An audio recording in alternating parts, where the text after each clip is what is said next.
Head lice. Just hearing those two words is enough to make most parents, well, shudder. But what if all that anxiety, all that panic, is based on stuff that isn't even true? In this explainer, we're going to swap that panic for a simple, proven action plan. And by the end, trust me, you'll be able to handle any outbreak with total confidence. Ugh, you know that feeling. That dreaded letter comes home in your kid's backpack and your heart just sinks. Your mind starts racing, right? You're picturing endless loads of laundry, harsh chemicals, maybe some embarrassing phone calls. But what if I told you most of that stress is completely unnecessary? Let's reframe this whole thing. Okay, so first things first. Before we do anything else, let's just beat the anxiety by busting some myths. Because honestly, most of what we think we know about head lice is just plain wrong. And that misinformation, that's the real source of the panic. All right, let's just tear through these because some of them are absolute game changers. First up, lice cannot fly or jump, they only crawl. That means they spread almost entirely through direct head-to-head contact, so you can forget about them living in your carpets or bedding. Second, and this is a big one, cleanliness has absolutely nothing to do with it. Lice don't care if hair is clean or dirty, they just want to scalp. And get this, about half of all people with lice don't even itch. And finally, the biggest myth of all, that one treatment is enough. It almost never is, and we're about to find out exactly why. So, if you remember one thing from this whole explainer, please let it be this. While head lice are a massive pain, they are not a danger. They don't transmit any diseases. Seriously, think of them like a mosquito bite. Super annoying, but it's not a medical crisis. Just shifting your mindset to that can make all the difference. Right? So to get rid of them for good, we've got to understand them. You know that saying, know your opponent? Well, it's half the battle.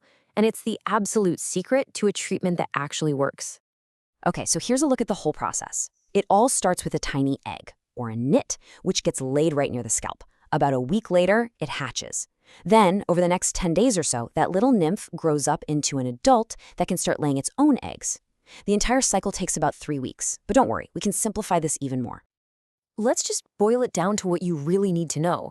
An egg hatches in about 7 to 10 days. By day 17, that new louse is already laying more eggs. That hatching window right there, 7 to 10 days, is the single most critical number in this entire explainer. Burn it into your brain. We'll be coming back to it. So you have a suspicion. How do you know for sure if it's lice? I mean, just trying to spot them in dry hair is like looking for a needle in a haystack. It's almost impossible. But don't worry, there's a much, much better way. Meet your new best friend, the wet combing technique. The secret weapon here is the conditioner. It doesn't actually kill the lice, but what it does is it stuns them for about 20 minutes, so they totally lose their grip on the hair. You just comb through, section by section, and wipe that comb on a white tissue after every single stroke. It makes spotting any lice or nits incredibly easy. Okay, and here's a crucial pro tip. Not all eggs are created equal. Just because you find some eggs doesn't automatically mean you have an active case. You see, live eggs are brownish, they're close to the scalp, and they'll actually make a little pop sound if you squash them between your fingernails. But if you only find these pale, empty-looking egg cases further down the hair, that's just evidence of an old infection that's already gone. No treatment needed. All right, so you've done the wet combing, you've looked at the evidence, and you've confirmed it's an active infestation. It's time for the action plan. Let's get rid of these things for good. So when you go to the pharmacy, most of the treatments you see fall into a few main groups. They all work in slightly different ways to attack the louse. Now, why does this matter to you? Well, because if one type of treatment doesn't seem to work, it might be because the lice in your area have built up a resistance to it. No big deal, you just switch to a product from a different chemical group. But you know what? No matter which product you choose, this is the number that matters most. This is the secret weapon. This is the detail that so many people miss. And here's why that number is so incredibly critical. Your first treatment, it kills all the live lice. Great. But no product is 100% effective against the eggs. So you wait 7 to 10 days. Why? Because that gives any surviving eggs time to hatch. Then you hit them with the second treatment. And this is key, before they're old enough to lay new eggs. Boom. That's it. That's how you break the cycle for good. So, look, if a treatment seems to fail, it is almost always for one of these 4 reasons. Either the product wasn't put on thoroughly enough, that all-important second treatment was skipped, your child got reinfected by an untreated friend, or in some rare cases, the local lice are just resistant to that particular chemical.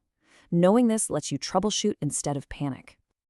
You know, lice isn't just a family problem. It's really a community one. So let's just quickly clarify who is responsible for what, because that can avoid a whole lot of confusion and blame. At the end of the day, the main responsibility really does fall on parents. That means checking your kid's hair regularly. Making it a weekly habit is a great idea. If you find lice, you've got to treat them before sending your child back to school. And please, let the school know. That little bit of communication is what stops a small problem from turning into a giant one. So what about the school's role? Well, it's all about education and support. Their job is to provide good information, send out those reminders, and really just foster a supportive, non-judgmental environment. Think of them as a resource, not the nit police. And in fact, the official guidelines on this are crystal clear. It says right here, school staff are not expected to do mass head checks or treat children for lice. That is not their job. That responsibility stays with the family. And just knowing that can prevent a lot of misplaced frustration. Whew, okay. I know that was a ton of information. So let's pull it all together. Let's put it all into one simple, easy-to-remember cheat sheet. Here it is, your cheat sheet to healthy heads. First, your mindset. Remember, lice are a nuisance, not a danger. Second, your tool. Wet combing with conditioner is your absolute best friend. Third, your calendar. That second treatment after 7 to 10 days is non-negotiable. And finally, your community. Communication is key. And hey, a bonus tip, just tying back long hair can really help prevent the spread in the first place. So the next time that letter comes home, you have a choice. You can pick anxiety or you can pick action. You can let all those old myths create panic, or you can grab your comb, your conditioner, and your new action plan. You now have everything you need to handle this calmly and effectively. The power is completely in your hands.